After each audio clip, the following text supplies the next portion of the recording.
Hello दोस्तों। मेरा नाम प्रकाश डोंगरे है और आज की इस वीडियो में मैं 10वीं और 12वीं का जो रिज़ल्ट है उसे कैसे निकालें इसके बारे में बताना चाहूँगा। दोस्तों, मैं ये देख रहा था कि बहुत सारे मेरे दोस्त भाई लोग बोल रहे थे कि भाई 10वीं का रिज़ल्ट निकाल दो, 12वीं का रिज़ल्ट बता दो। तो मैं उन्हीं के लिए एक वीडियो लेकर आया हूँ जिसमें मैं 10वीं और 12वीं के रिज़ल्ट किस प्रकार देखते हैं उसके बारे में बताने का प्रयत्न करूँगा।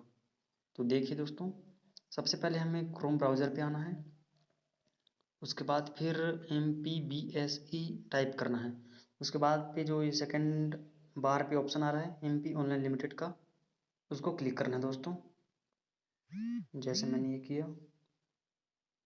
उसके बाद फिर ये टैब खुल के आ रहा है दोस्तों, एग्जामिनेशन ऑब्लिक एनरोलमेंट फॉर्म्स का, उसको क्लिक करना है। उसके बाद फिर थोड़ा सा नीचे आना, यहाँ पे 7th नंबर पे डाउनलोड एनरोलमेंट कार्ड का ऑप्शन आ रहा है, उसमें क्लिक करना है दोस्तों। उसके बाद फिर जो भी ये इनरोलमेंट नंबर रहता है जो भी स्टूडेंट का है, वो इनरोलमेंट नंबर डालना है यहाँ पे ये वाले बॉक्स में। मेरे पास में अभी नहीं है फ़िलहाल। उसके बाद फिर यहाँ पे कैप्चा डालना है, 5+1 6 होगा। फिर सबमिट में दबा देना, सबमिट में प्रेस करना है दोस्तों।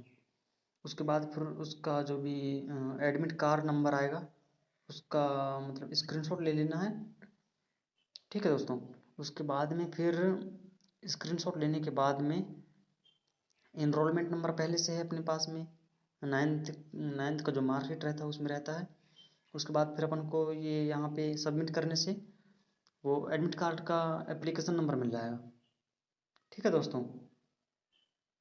उसके बाद फिर यहाँ पे फिर से सर्च करना है MPBSE.nic.in, ये फर्स्ट वाले टैब खुल रहा है जो भी है, उसमें क्लिक करना है।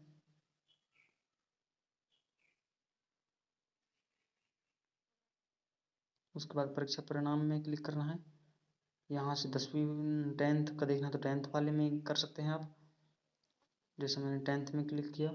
12th का भी दे सकते हैं यहाँ से, ये वाले में टाइप करना है। फिर यहाँ पे वो रोल नंबर मिलेगा, वहाँ से उसको डालना है और फिर एप्लीकेशन नंबर मिलता है उसको भी डालना है, ठीक है दोस्तों। उसके बाद सबमिट का जो बटन आ रहा है उसको प्रेस करना है तो आपका रिजल्ट शो हो जाएगा। धन्यवाद दोस्तों।